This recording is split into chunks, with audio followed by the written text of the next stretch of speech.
ओम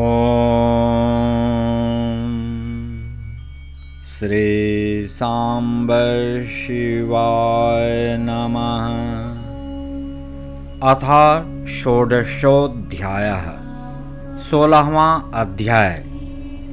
तारकासुर से उत्पीड़ित देवताओं को ब्रह्मा जी द्वारा सांत्वना प्रदान करना। ब्रह्मा जी बोले, उसके बाद तारकासुर से पीड़ित हुए समस्त देवता मुझ प्रजापति को भली भांति प्रणाम कर परम भक्ति से स्तुति करने लगे। देवताओं की यथार्थ एवं हृदयग्राही सरस स्तुति सुनकर अत्यंत प्रसन्न होकर मैंने उन देवताओं से कहा, हे देवताओं, आप लोगों का स्वागत है। आप लोगों के अधिकार निर्विघ्न तो हैं। आप सब यहाँ किस निमित्त आए हैं, मुझसे कहिए। मेरी यह बात सुनकर तारकासुर से पीड़ित हुए सभी देवता मुझे प्रणाम करके विनयी हो दीनता पूर्वक मुझसे कहने लगे। देवता बोले, हे लोकेश, आपके वरदान से अभिमान में भरे हुए तारकासुर ने हठ पूर्वक हम लोगों को अपने स्थानों से वंचित कर उन्हें बलपूर्वक स्वयं ग्रहण कर लिया है। हम लोगों के समक्ष जो दुख उपस्थित हुआ है, क्या आप उसे नहीं जानते हैं? हम लोग आपकी शरण में आए हैं, उस दुख का शीघ्र निवारण कीजिए। हम लोग जहां कहीं भी जाते हैं, वह असुर रात दिन हम लोगों को पीड़ित करता है।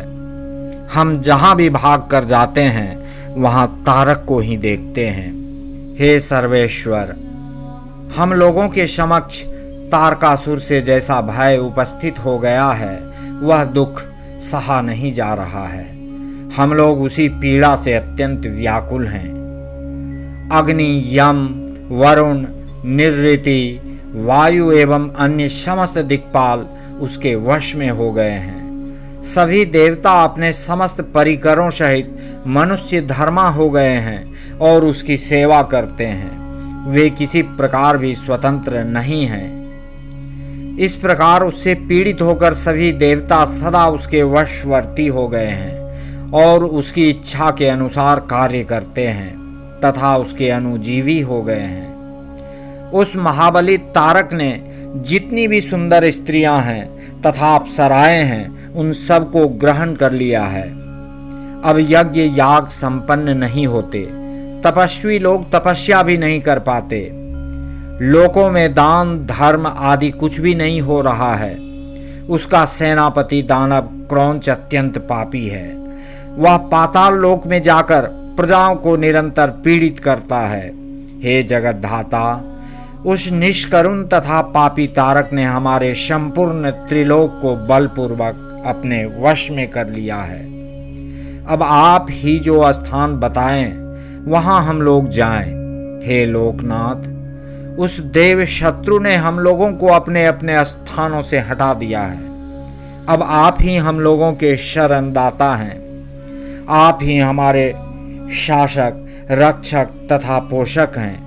हम सभी लोग तारक नामक अग्नि में दग्ध होकर बहुत व्याकुल हो रहे हैं। जिस प्रकार सन्निपात नामक विकार में बलवान औषधियां भी निष्फल हो जाती हैं, उसी प्रकार उसने हमारे सभी कठोर उपायों को निष्फल कर दिया है। भगवान विष्णु के जिस सुदर्शन नामक चक्र से हम लोगों को विजय की आशा थी, वह उसके कंठ में पुष्प के समान लगकर कुंठित हो गया है। ब्रह्मा जी बोले, हे मुने, देवताओं के इस वचन को सुनकर मैं सभी देवताओं से समयोचित बात कहने लगा। ब्रह्मा जी बोले, हे देवगणों, मेरे वरदान के कारण ही वह तारक नामक दैत्य बलवान हुआ है, अतः मेरे द्वारा उसका वध उचित नहीं है। जिसके द्वारा वह वृद्धि को प्राप्त हुआ है, उसी से उसका वध उचित नहीं है। विष वृक्ष को भी बढ़ाकर उसे स्वयं काटना अनुचित है। शिव जी ही आप लोगों का सारा कार्य कर सकने योग्य हैं, किंतु वे स्वयं कुछ नहीं करेंगे। प्रेरणा करने पर वे इसका प्रतिकार करने में समर्थ हैं। तारकासुर स्वयं अपने पाप से नष्ट होगा। मैं जैसा उपदेश करता हूँ वैसा आप लोग करें। मेरे वर के प्रभाव से ना मैं, ना विष्णु, ना शंकर, ना दूसरा कोई और ना सभी देवता ही तारक का वध कर सकते हैं। यह मैं सत्य कह रहा हूं। हे देवताओं, यदि शिव जी के वीर्य से कोई पुत्र उत्पन्न हो तो वही तारक दैत्य का वध कर सकता है, दूसरा नहीं। हे श्रेष्ठ देवताओं, मैं जो उपाय बता रहा हूं उसे आप लोग कीजिए। वह उपाय महादेव जी की कृपा से अवश्य सिद्ध होगा। पूर्व काल में जिन दक्ष कन्या सती ने दक्ष के यज्ञ में अपने शरीर का त्याग किया था, वे ही इस समय मैना के गर्भ से उत्पन्न हुई हैं। यह बात आप लोगों को ज्ञात ही है। हे देवगणों, महादेव जी उनका पानी ग्रहण अवश्य करेंगे, तथापि आप लोग भी उसका उपाय करें। आप लोग यत्न पूर्वक ऐसा उपाय कीजिए कि मैना की पुत्री पार्वती में शिव जी के वीर्य का आधान हो। ऊर्ध्वरेता शंकर को च्युत वीर्य करने में वे ही समर्थ हैं, कोई अन्य स्त्री समर्थ नहीं है। पूर्ण यौवन वाली वे गिरिराज पुत्री इस समय हिमालय पर तपस्या करते हुए शंकर की नित्य सेवा करती हैं। अपने पिता हिमवान के कहने से वे काली शिवा अपनी 2 सखियों के साथ ध्यान परायण परमेश्वर शिव की हठपूर्वक सेवा कर रही हैं। सेवा में तत्पर उन त्रैलोक्य सुंदरी को सामने देखकर ध्यान मग्न महेश्वर मन से भी विचलित नहीं होते हैं। हे देवताओं, वे चंद्रशेखर जिस प्रकार काली को भार्या रूप में स्वीकार करें, आप लोग शीघ्र ही वैसा प्रयत्न करें। मैं भी उस दैत्य के स्थान पर जाकर उस तारक को दुराग्रह से रोकूंगा। हे देवताओं, अब आप लोग अपने स्थान को जाइए। देवताओं से इस प्रकार कहकर मैं शीघ्र ही तारक नामक असुर के पास जाकर उसे प्रेम पूर्वक बुलाकर कहने लगा। ब्रह्मा जी बोले, हे तारक, तुम तेजों के सार स्वरूप इस स्वर्ग का राज्य कर रहे हो। जिसके लिए तुमने उत्तम तपस्या की थी उससे भी अधिक की इच्छा रखते हो। मैंने तुम्हें इससे छोटा ही वर दिया था। मैंने तुम्हें स्वर्ग का राज्य नहीं दिया था, इसलिए तुम स्वर्ग का राज्य छोड़कर पृथ्वी पर राज्य करो। हे असुर श्रेष्ठ, इसमें तुम किसी प्रकार विचार मत करो। वहां भी बहुत से देवताओं के योग्य कार्य हैं।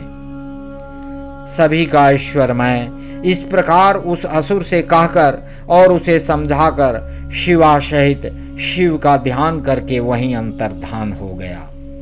उसके बाद तारक भी स्वर्ग को छोड़कर पृथ्वी पर आ गया और वह शोणित नामक नगर में रहकर राज्य करने लगा।